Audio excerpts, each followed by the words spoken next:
সামনে আরো জোরে সংসদে ঢাকাতে ইনসাফে ইনকিলাবে জোরছে বলো আমার ভাই হাদি ভাই আরো জোরে ঢাকা ৮ আসনে স্বতন্ত্র প্রার্থী হিসেবে লড়তে যাওয়া ইনকিলাব মঞ্চের মুখপাত্র শরীফ ওসমান হাদি নির্বাচনী প্রচারণায় গিয়ে বিরূপ পরিস্থিতির মুখে পড়েছেন। রাজধানীর মতিঝিল এজিবি কলোনিতে প্রচারণাকালে তার সঙ্গে থাকা লোকদের গায়ে ময়লা পানি ছুঁড়ে মারা হয়েছে।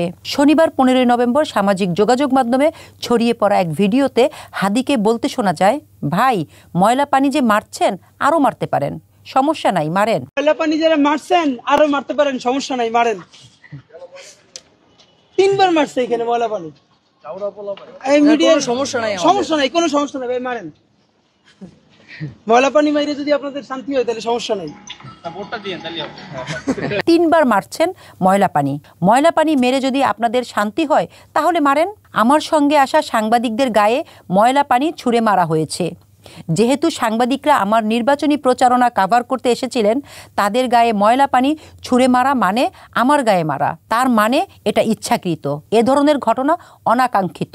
আগামী জাতীয় নির্বাচনে শাহবাগ, মতিঝিল, রমনা, পল্টন ও শাহজাহানপুর এলাকা নিয়ে গঠিত ঢাকা ৮ আসনে স্বতন্ত্র প্রার্থী হিসেবে প্রতিদ্বন্দ্বিতা করছেন শরীফ ওসমান হাদি।